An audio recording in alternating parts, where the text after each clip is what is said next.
The high-pitched scream of a predatory bird echoed from the direction of the valley. The eagle was approaching at breakneck speed, a maroon streak under the stars. Then it braked and circled lazily overhead a few times before alighting opposite Gus, talons gripping the edge. Gus heard the volcano groan, its anger filling him. The mountain shuddered, its sides growing warm. He slipped out of his cocoon of heat, felt naked without it in front of the bird. "Hello," the magician said, examining him with green eyes. "Why don't you come down, and we'll talk about things in the grove?" Gus wondered how much he had overheard. The mountain was heating up by the second. In a few minutes, the smooth stone would scald his feet. A pale orange glow flashed briefly at the bottom of the vent, then colored to yellows and reds too fast, too soon. "Whenever you're ready," Language whispered. "Don't listen to him, Gus," the magician said. So the magician could hear, too. What an unsurprising comfort that was. "Boy, in a few moments, I'm going to flood the whole world with molten rock. Make your choice quickly, because this is the only chance you'll get." "Gus Stevens, you get down from the volcano this instant," the magician ordered sternly. Gus couldn't help snickering at that. "What are you going to choose? A lifetime of pain here, pretending you're happy when you can't even talk about your sham of happiness? I'll give you a nice, relaxed ride down to the grove. Your mothers will make you your favorite foods. I'll even make Spear Mother take off her helmet for you." The last offer disgusted him. "Gus, he's a monster. This renegade spirit is crazy. He's whoring out Spear Mother. I would do no such thing. I'm simply explaining to my son.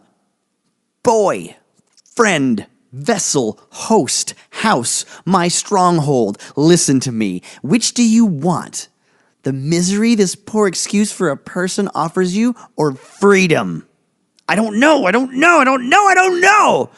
"Easy, Gus, easy," the magician murmured.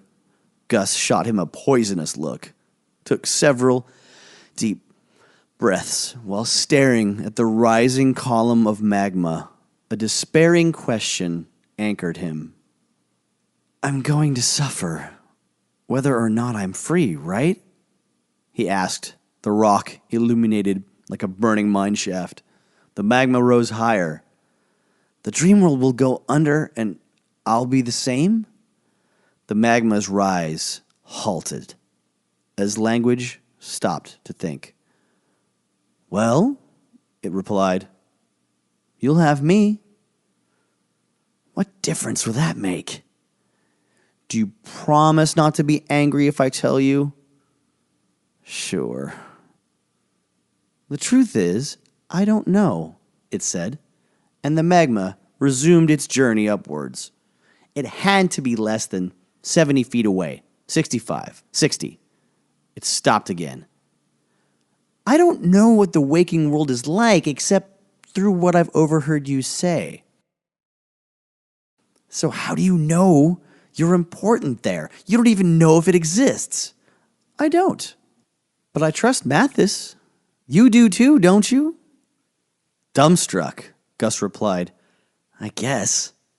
"And he told you the mountain would explain everything?" "Yes, he didn't tell me that the mountain was possessed by a crazy spirit calling itself Language Incarnate." "Exactly, Gus. Well done," the magician wheedled. "Don't trust it. Trust me. I'll give you all the knowledge you've ever wanted from me if you return to the grove." The magma hadn't started to rise again, but its heat was baking his face. "Please," Language begged, now inside of his head. "Please. You don't care what happens to me, so what if I kill myself, right? You lose your chains. I'm still screwed. I'll be trapped in your soul again, but you will be free to use me, which is how it should be. Then you're exchanging one prison for another. If you were in my place, you'd be right, but the rules are different for me. Please, Gus, let me go." He had nothing to say to it.